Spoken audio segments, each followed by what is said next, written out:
Hey y'all, welcome back to another video. I'm your girl Faith, aka you just need a little faith, because that's all you need is a what? A little bit, baby, the size of a mustard seed. This is my third video, the Trinity. I am doing this video in honor of National Sister Day. This video will be about siblings and coping with the loss of a loved one. In my case, specifically, the loss of a sibling. I'm gonna make it short, quick, and informational and informative, maybe, because informational is a word, but informative sounds better. So I have three siblings, as y'all already know. One went to be with the Lord on 12/27/19, and I have Alexis, which is 15. She's a freshman. Well, no. As of the 31st of this month, she's a sophomore. Okay, Alexis, yes. That's my twin personality. Like, that's my girl. I hate that we're not as close as we should be, but life happens, things happen. Hey, and what better time than the present, okay?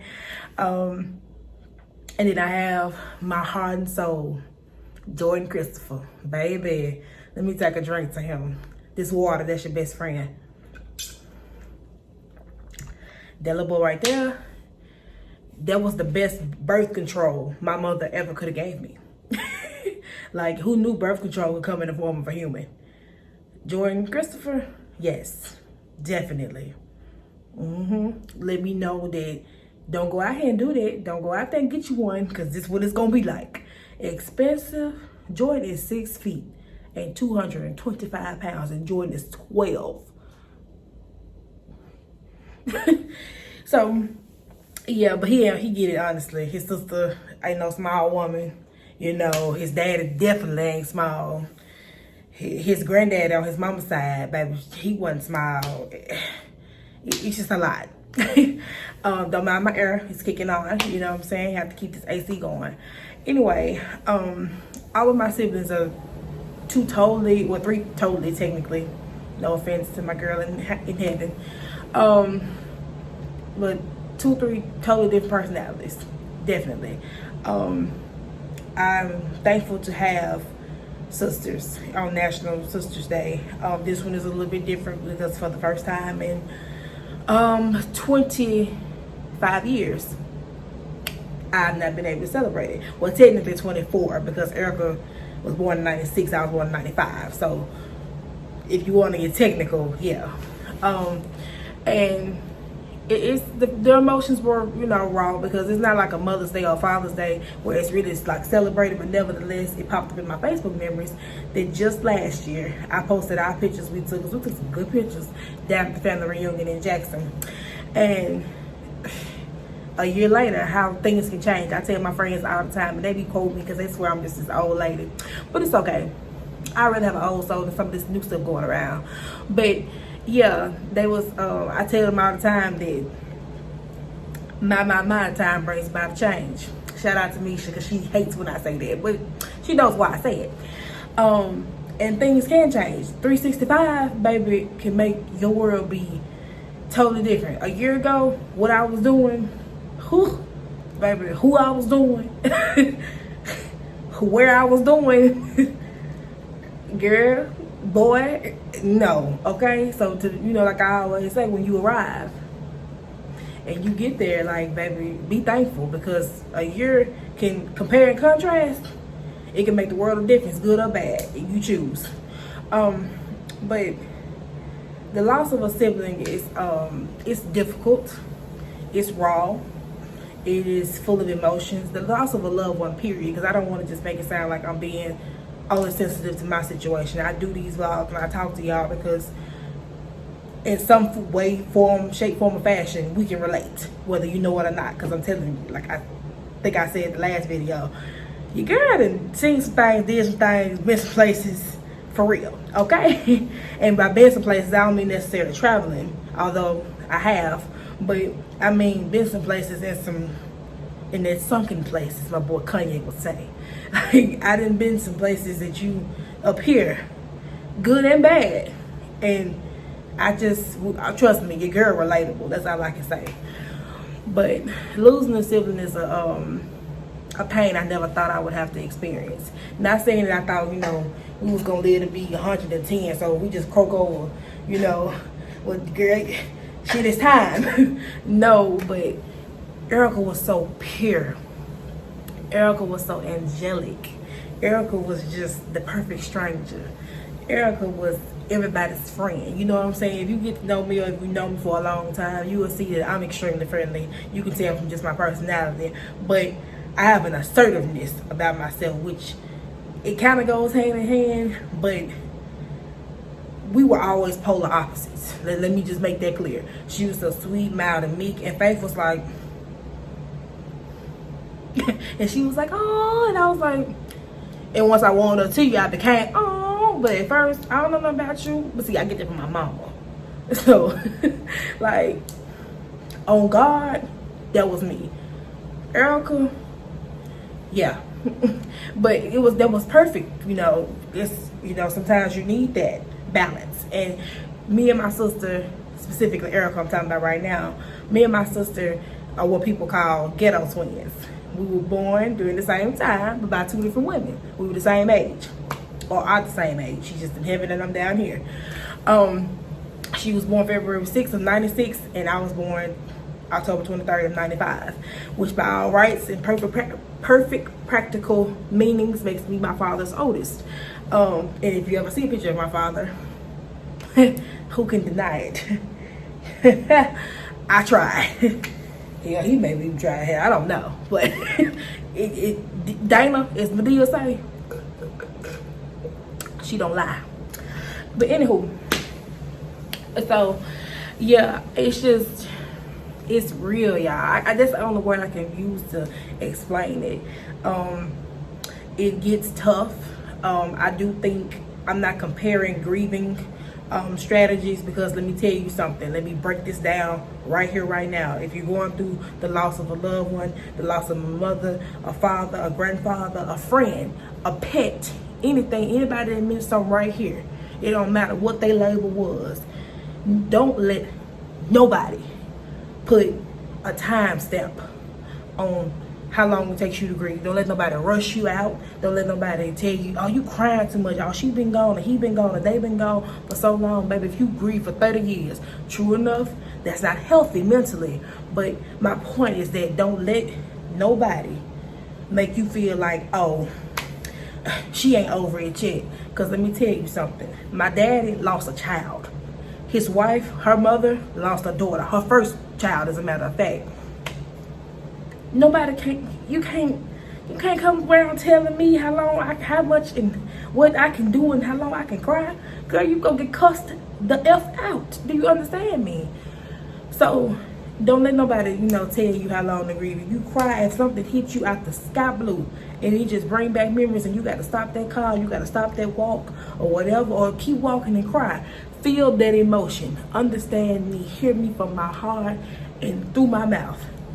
Let those emotions out. Do not bottle them up, because you create a problem that you don't see then, but it will erupt like a volcano later.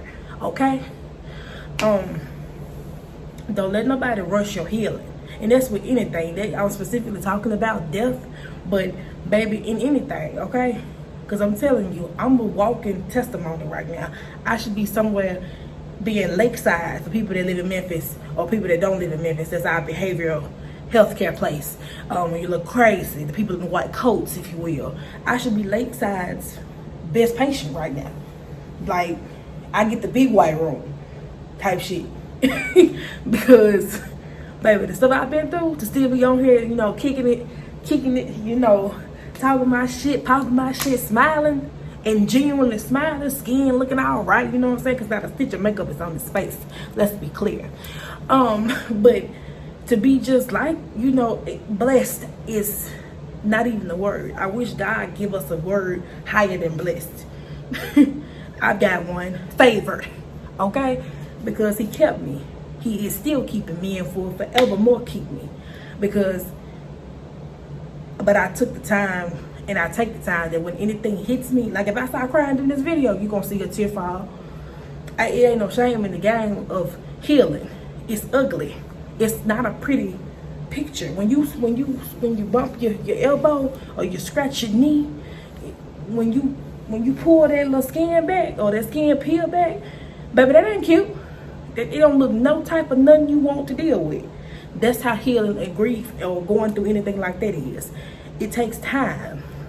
And let me tell you, let me address something as far as earthly healing. Like you going through losing a boyfriend, or y'all broke up. Come on, Fairly High. Broke up or anything like that. You cannot heal where you got sick. And that's all I'm gonna say on that. But anyway, you never expect to wake up and go from 3 siblings to 2 instantly. Like I told y'all in my first video, the morning that she passed, me nor Alexis actually, how ironically, could sleep that night. She passed at 4:21. I didn't find out till 4:55. Or really, I found out concretely at like 5:30. But my daddy called me at 4:55. But I couldn't sleep from like 12 to 3. And see, God was getting ready. He was getting the angel wings. He was like gonna make the call down to the hospital, you know, let him know, you know, he was coming to get his best angel down here on earth. He was getting ready. He was on the way. And me and Alexis couldn't sleep. We didn't know this till later on why we couldn't, but I'm telling you, I don't, let me be a little funny for a little minute.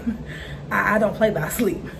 I goes me some sleep. Like when it's time to, I can go. I ain't never had a problem with, thank God, a sleep apnea, nope. Restlessness, nope. No, when it's time to go lay down, I does that, okay? And for me not to be able to sleep, I went to sleep fine. I transitioned into my sleep great, but I woke up about 12:30 and was just looking, just sitting silly, just couldn't figure out what the hell, why am I up? And then, like I told y'all in the first video, I had to go to work that morning, so I'm really frustrated because, again, if you know me, I don't like operating on no rest. I don't like operating on no rest, no food. No, never mind that now. I'm going to shop. Like it bothers me. So I'm like, okay, let me go to sleep. So I'm trying to force myself to sleep.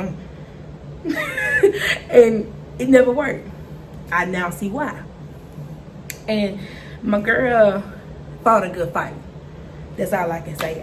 By any measure of anything on this life or this plane that we call Earth, and we walk around here and we experience this human experience, I would want to be half as pure as my sister was. I'm not gonna say, you know, she never did anything wrong, but her good for sure outweighed her bad on any day. It really wasn't no bad, but of course nobody is perfect but the Father.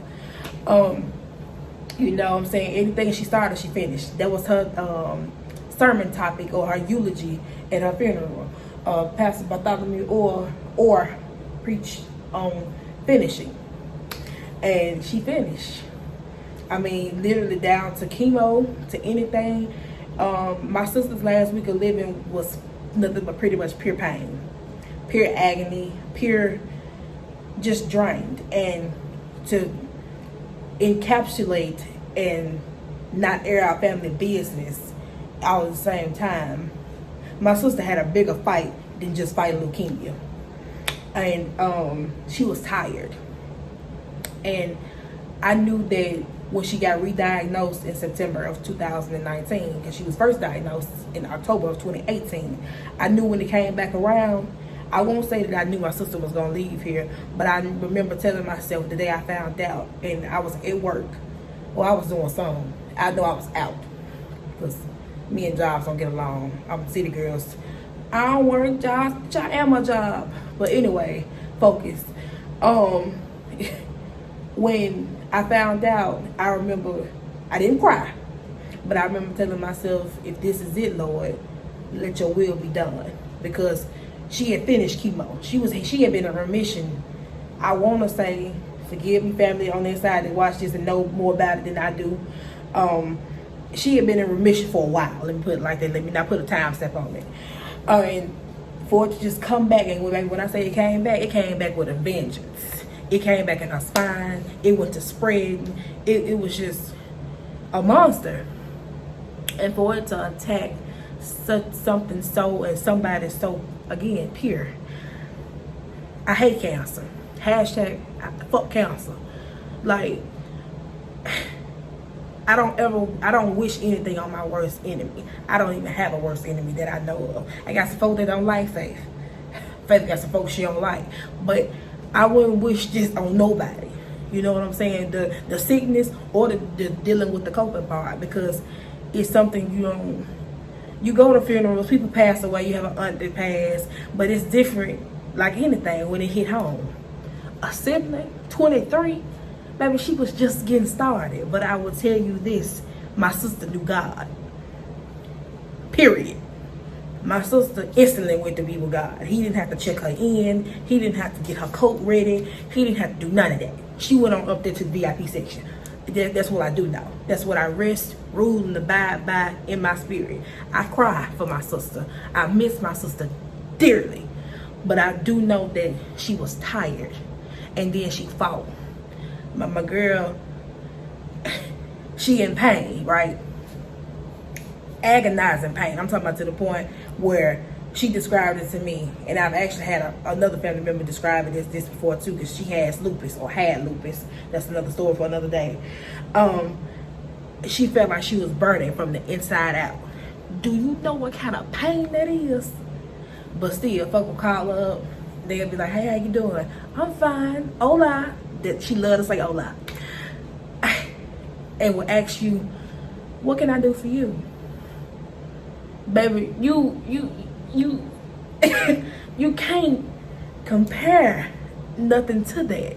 But just to honestly use that as your example when you out here. That's why I always, before this even happened, but I definitely, since she passed, I imbibe in my spirit and in me, watch how you treat people. Be kind to one another, as Ellen DeGeneres says. What comes out of here, the power of life and death lies within the tongue. And that's life in anything. Life within you, life within your situation, life within your finances, your relationships, your friendships, whatever. Be careful how you talk to folk. Be careful how you talk about yourself. You know what I'm saying? You got to speak life over you and your whole situation, from the crown of your head to the sole of your feet. And that's just period. But my sister was angelic. You know what I'm saying? And when she passed, I immediately knew what I had to do. You know what I'm saying? Because not saying that it was ever likely or we would ever pass on the same day or anything like that. Because things have happened like that. But God left me here for a reason. You know what I'm saying? God left her parents here for a reason. God left Alexis here for a reason. God, because she knew Jordan too. Just because we was in two different households. She always asked about him like he was just her little brother too. He left all of us here. Everybody that said in their funeral. January 4th, 2020. Everybody that came to that wake, January 3rd, 2020. We all still have a purpose.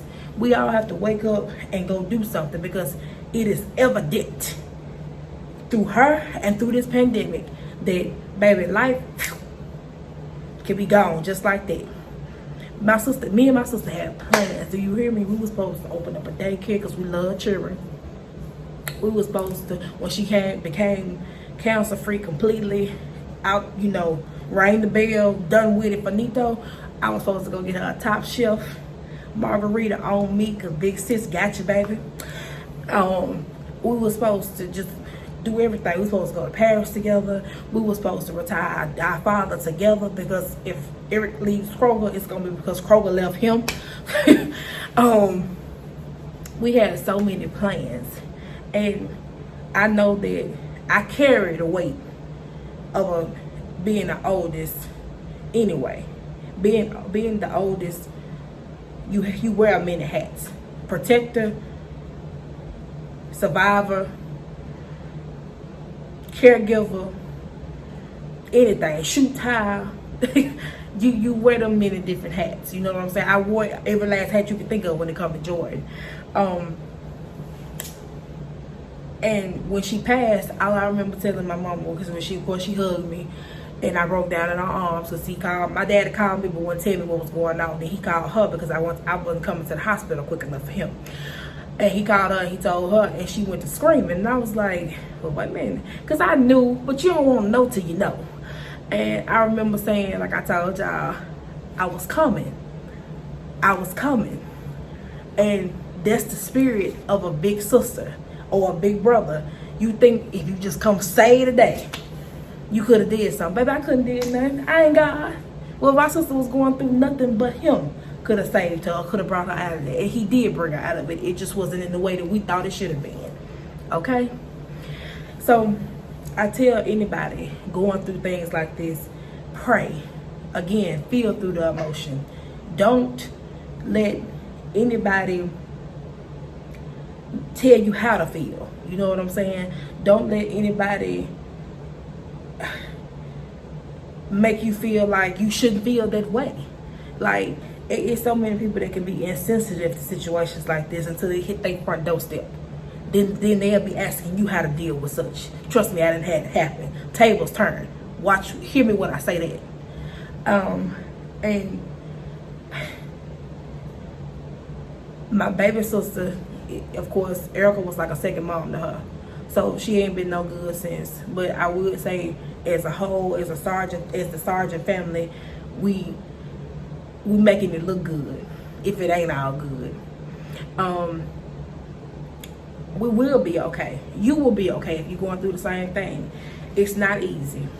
I'm not gonna sit there and paint that picture at all, because the song I Miss You, or I'm Missing You by Brandon Tamia and Gladys Knight and all them, that song breaks me down every time for obvious reasons. I miss her. They were saying, as a matter of fact, when she passed, I made a video with that song in it, because she was my sister, my friend. And I don't know, like she said in the chorus, the verse, who would have ever known that you had to go so suddenly, so fast? And I would have never, predicted this. You think sometimes the worst because we're human, but it's different when it's reality. It's different when they close their casket. That's when I broke down the most. When they closed the casket, because even though she didn't look the same anymore at all, none of people who came to the funeral and to the viewing, y'all know what I'm talking about. But trust me, they dolled her up because she was nothing like people that knew her prior to being a leukemia patient.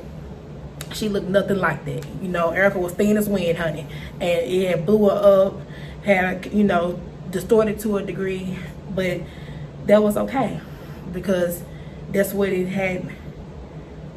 Again, let her be your example. For one, it was nothing that she could have did to not get leukemia, but if it's more things that you can do to make sure your other things that can be controlled, take care of your health in any way that you possibly can. Example, with this coronavirus, mask up. I caught the coronavirus, and yes, I had 2 symptoms, but people have not had any symptoms and been out of here. Okay? Life is precious, and you don't ever know when you may wake up and you have a sibling that's now gone. You may have a sibling, or you may have another loved one that's now gone. You don't ever know when people pull off from you. When you tell people be safe, tell them when you make it home. That means a lot. And for them to make it home, well, oftentimes we take this stuff for granted until we don't have it no more. And my God, how I would love to be able to call both of my sisters up today and say, hey, happy Sister Day. What you doing? You know what I'm saying? And yes, I can call Alexis up, but we both know the void will never be the same. We can try to fill it. We can try to do everything, but coping the best way we know how is through prayer. Is sometimes through tears, writing, even laughing. It ain't got to always be the sad stuff. Laugh about it. Do something, because my sister was a happy person. So don't get me wrong. It will be tough, but I found myself crying but then laughing, listening to her favorite songs, looking at her favorite color. I'm telling you, when you're going through missing somebody in heaven, or going through missing anybody period, but specifically in heaven, it'll be the smallest things. The way the wind blew, a certain memory. Because like me and my sister always went to camp together. We went to camp every year together, child. And simple things like that. anything Mary J. Blige come on, because my daddy loves Mary J. Blige. I remember us riding in the back of his car because for some reason my dad thought he was a cool dad or something, and he had a 2-seater. Well, he has a 2-door car, but it seats 4. And just, I remember the Barbie Jeep memories because my daddy, I had a Barbie Jeep in my mama's house, and my dad bought us a Barbie Jeep that we had to share. And again, polar opposite personalities. I was want to drive because I was the oldest, I was the boss, whatever. So she would again, so sweet. She would be like, I don't care, I just want to ride. And I still got a picture of us in the Barbie Jeep, baby. If baby just as chubby riding, she in the passenger seat. And that's how I always remember us. Me riding and guiding her, you know what I'm saying? And she riding along like, whatever, big sis. Because that's how she always was. My sister loved me. And I'm not saying that from a braggadocious standpoint. I'm telling you from something that I know from all the messages and calls and texts and Instagram posts that I got concerning. Some people didn't even know I existed. That's a whole other story for another day. Understandably so. But when they did, the people that did know, the people that tagged me in different stuff, that how she spoke about me and stuff that in conversations I never knew even existed. Okay, how she bragged on me, and looking at it from how we were brought up on that side, it was nothing to brag on me about. I was not a college student. I didn't come out the top 10 of my class. I was in the top 25%, but not the top 10. I hadn't did the stuff that they figured I should do. So for me to hear how much life she spoke over me, baby, broke me down in every message I read. And she told me those things, but just to know she carried that on with her. Our people all down in Jackson State, because that's what that was her alma mater. Like, people that were Haven, her different friends. You know what I'm saying? That meant the most to me. And I hate that I had to find out under these circumstances, but that's when I know. And again, it gave me peace of mind when she went on to heaven to know that, baby, you did your job. You did save her. You did all you could to get her to here. You know what I'm saying? And if I felt that way, I can only imagine how her parents felt. So, anyways, y'all, it's a surreal feeling. It truly is. You never know how a person speaks on you behind your back. You know, good or bad, but in my case, it was good for this particular situation. And my sister always called me a fashionista. She always called me a diva. She told me I was gonna do this very thing I'm doing right now. She is 40% of the reason why I pushed so hard to have a YouTube channel. Because every time I would do my little Snapchat sermons, as y'all will call it, on there, she would be like, go on, get a podcast. Go on and do what you can do. It. I'm ready to hear you. See, I always love to cook. Y'all see cooking videos coming soon. And she would always tell me, we're going to get a restaurant too. You know, sissy, we can do it all. She always had an idea. We would bounce off each other's ideas. I told her that she needed to be a makeup artist. Actually, this Christmas, which is 2020 Christmas, because we knew she was going to be, we just knew she was going to be cancer free and out the hospital and back to whatever degree normal will be. And I was going to get her just a whole makeup situation. That's the best way I can put it. And I was going to get her a backdrop, and we was going to get her modeling career further than it already was. She was also a model. My sister was 5'11", and she had a body that most people are paying for, honey. Okay? And she was a diva too. Let me not take it from her. I just do the nails. I do the whole thing. I just don't do makeup. She did makeup. Like, we was just... I won't say we was oil and water because they don't mix it all, but we was definitely Kool-Aid and sugar. You know what I'm saying? You need one for the other, and you can't have one without the other. And just like I said, to have all that snatched from you. You know what I'm saying? Our last outing out together, I guess the outing is out together, huh? Was in Happy Mexican, and I'll never forget how I felt that night. And I never knew why I felt so. It was like we was on a high that night. We was having so much fun. She came to kick it with big sis. She came to be with my friends. We went around on family. We went around on our friends. And nothing's wrong with your friends. Because I know some of y'all watching me. Nothing's wrong with y'all. But she just came to kick it with Faith, okay? So we was just laughing, and we took a picture that night that I won't ever. Actually, it's on my wall. Or was it over there? In them. It's in one of my picture collages. But point being as it may, she just was beautiful. You know what I'm saying?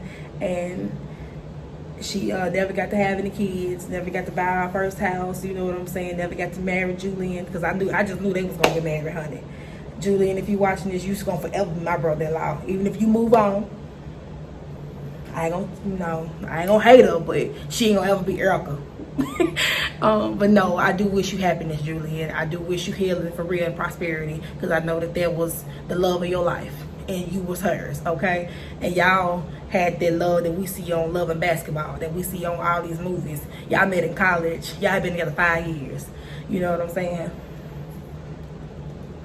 And that was always dope to me. No matter what happened that I never know about, I don't need to know. I know that her love for you was unmatched. We had a lot of conversations. But and there's something that a lot of people didn't know. We were closer than most people thought. Just because things happened in the past, that's exactly what they were. Erica never treated me any different. Erica never spoke down on me. Erica, baby, like I quoted in my Facebook post to her when she passed. It is so funny how everybody always, when I tell you everybody, from my dad to my grandparents to anybody, always told me, she looks up to you. She looks up to you. And I know that she did. I know she did. She takes your advice. She speaks highly of you. And you're supposed to be an example for her. And all they just go on and on about what faithful folks do, child. And I did my best. I let God always do the rest. But it was so funny that in the end, in her last months of living, in her last year of living, I wound up looking up to her. Because to have that type of resilience, that type of tenacity, that type of courage, that type of unwavering faith in the Father above. I long to be as half as good of a good servant as she was. Job well done, Erica. I miss you. I do. I know you sitting somewhere watching me in heaven doing this video now, and I thank you for keeping back the tears, but you know I'm probably gonna cry after this. You know I ain't nothing but a big baby girl. But y'all, coping with anything is a raw process. That's that Memphis coming out, but don't let anybody rush you. I keep saying that because so many people would just overlook the fact of what you've been through. And then you got some people who understand and take those people and cherish them. You know what I'm saying? When you do get over it, or it is a better day, take the time out to just thank those people, because going through what I've been through, my circle, let me shout out to my set. My friends.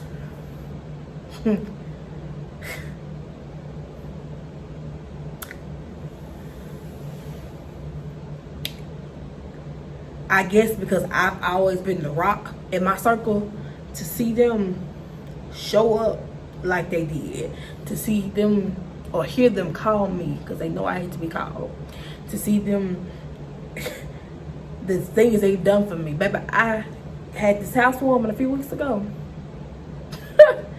I still look over at this table that gives us right here and look up to God, because I'm blessed, baby. My funeral, oh Jesus, no. My sister's funeral was packed. Do you understand me? And Brown Baptist ain't no small church. But my side of the people, because of course it was different sides because we two separate households. My friends showed up and showed out. The cards, the flowers, the arrangements. I got a painting that actually her friends painted for me. Baby, I'm still getting calls. People still check on me. The unwavering support has been unreal. So when I tell you that I've had a foundation, like my friends, my family, my mama, baby, because I get emotional for sure. You just don't know who watching you. You don't know who praying for you, okay? Through it all. I talk about people that may not be doing good for you, but you have to take time to see the positive in anything. Shout out to those who are doing what they can for you. I love my other sister dearly. We did not grow up in the same household at all together. Neither did me and Erica, but me and Erica had more time. Like I always tell you, Erica, and I told you the day that she passed, when I walked in that hospital room to say my goodbyes before, of course, they had to go take you to the morgue and everything. I got Alexis. I got Daddy. And to whatever degree that I can, I got your mama. Because I know that this is going to be a lifetime void we will have. The holidays will never be the same. You passed 2 days after Christmas. But I do know that you are a happy person. You are, your spirit was joyous. So we're going to make your death not be in vain. And let that be known too. My sister's death was not in vain. What the lesson from it was, I hope that each and every person who knew her directly or was in the family or is in the family gets it. And that's all I'm going to say on that. I'm going to do my best to try and seek out every dream that you had and that I had and that we had together. I got it. I got you, because I'm here for a reason and a purpose, and that purpose shall be fulfilled. Y'all, it's hard. It is. Looking in Alexis' face, she's not the same anymore. But I know that it's growing her up for a better testimony. My brother didn't get the chance to meet her that often, but he knew of her. He, of course, was at the funeral, and he cried just like, baby, he was me. Do you understand me? You touched thousands of lives. You touched so many people that you probably don't even know. And in conclusion of this video, because I said I wouldn't go that long, but I didn't go as long as I could have. But in anything that you do, try to leave a legacy. Or if you know somebody that has left a legacy like my sister did, strive for that. Because it doesn't matter when you were born or when you pass. When they put it on your headstone, it's that dash in between that makes the difference. That make your mark count. Literally. When they give you that little mark in between, make that dash, that mark, that space matter. What you do from the cradle to the cross is all it's gonna matter. Enjoy life. Hug people when we can again, because social distancing is real. Tell people you love them. I always was an old soul, so I told my friends every time they left me, I love you. I don't care if they ain't say it back. I know they do anyway. They just ain't mushy like me, so whatever. Love y'all. That's another thing. I kiss them on the cheek. I do. I show love because one day, for one, love gonna be shown back to faith. But then two, it's easier. It's easier to smile. You know how hard it is to genuinely hate somebody? You do better loving them, because you spend so much time trying to hate them, baby, you wasting your time. You focusing all that energy into that. Chop out. Like I always tell people that hate me, baby, you really a secret lover. Because 9 times out of 10, your haters, they still watching you, they still liking stuff, they still your Facebook friend, they still around. Half of the time, your people that really don't like you, you call them friends. But that's another video too. I'm gonna go and get out of here. Again, I hope that you guys are staying safe. I hope that you guys are living the best and blessed lives. More videos are soon to come. The next video probably will be a little bit later in the week. Probably like Saturday, like the end of the week, because editing is real. And I appreciate you guys for staying faithful. I hope that you guys have an awesome week still. I hope that you guys didn't cry too hard, because I didn't. And until the next time, stay faithful, my faithfuls. I'll see y'all in the next video. And if you can't, be good. Show enough, be careful. See you next time.